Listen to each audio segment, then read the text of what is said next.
स्वागत है और आशा करती हूँ सभी वीडियोस आपको बहुत पसंद आ रही हैं। उसी वीडियोस की सीरीज को आगे बढ़ाते हुए आज मैं आपके लिए लेकर आई हूँ एक नई वीडियो। आज की इस वीडियो में मैं आपके लिए लेकर आई हूँ एक और आपके प्रश्न का उत्तर। जी हाँ, और वो प्रश्न क्या है? वो प्रश्न है, क्या हमें दूसरों की निंदा करनी चाहिए?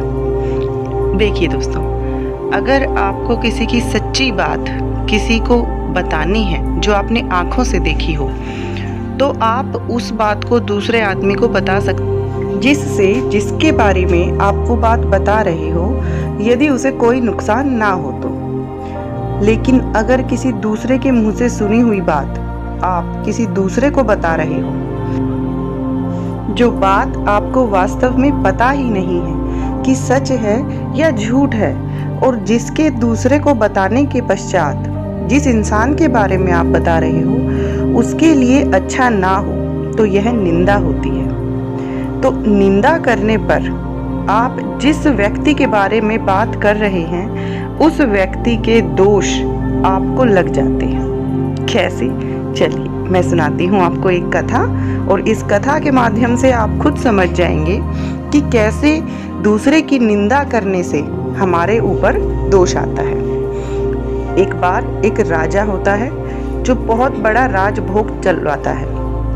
उस राजभोग में बहुत सारे पंडितों को उसने न्योता दे रखा था आकर खाने के लिए। तो जैसे ही जो उनका हलवाई था, उन्होंने खाना बनाना शुरू किया, तो जब वो खीर बना रहा था तो उसे 1 मिनट के लिए वहाँ से उठकर जाना पड़ा, और ऊपर से एक गिद्ध सांप को लेकर अपने पंजों में वहाँ से निकल रहा था।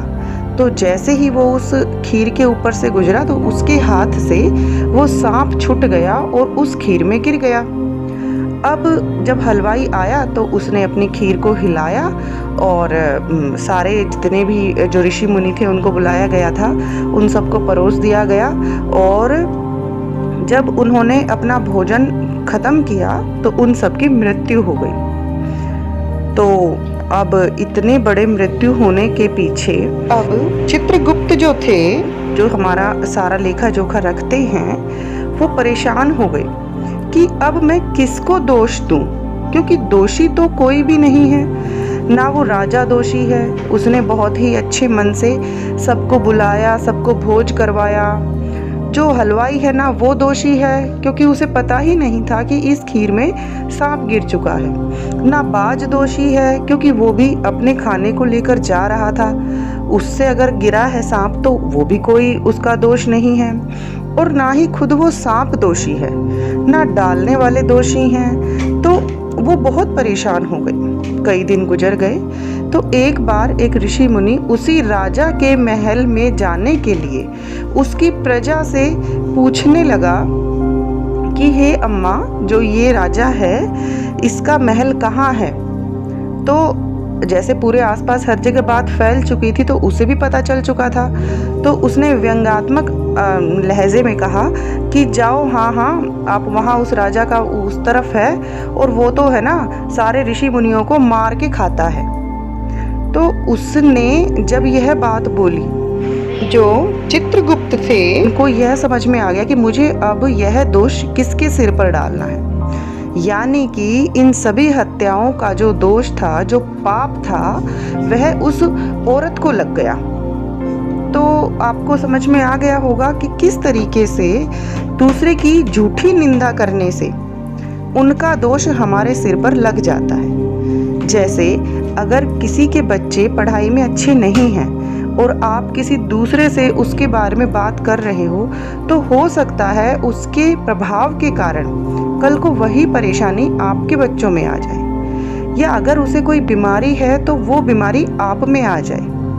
तो इसी प्रकार कभी भी हमें किसी दूसरे के बारे में कुछ भी बातें नहीं करनी चाहिए। चलिए अब शुरू करते हैं भगवत गीता। ओम भगवते वासुदेवाय नमः। हरे कृष्ण कृष्ण कृष्ण हरे हरे, हरे राम राम राम हरे हरे। अस्माकं तु विशिष्टा ये तानि बोध द्विजोत्तम नायका मम सैन्यस्य संज्ञार्थ तान ब्रवीमीते।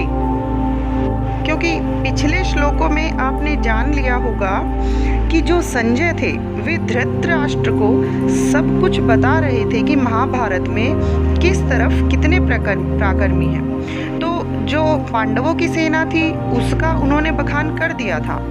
अब वह बता रहे हैं कि हे ब्रह्मश्रेष्ठ, आपकी सूचना के लिए मैं अपनी सेना के उन नायकों के विषय में बताना चाहूँगा जो मेरी सेना को संचालित करने में विशेष रूप से निपुण हैं, यानी कि वो सभी महारथी जो कौरवों की सेना में हैं।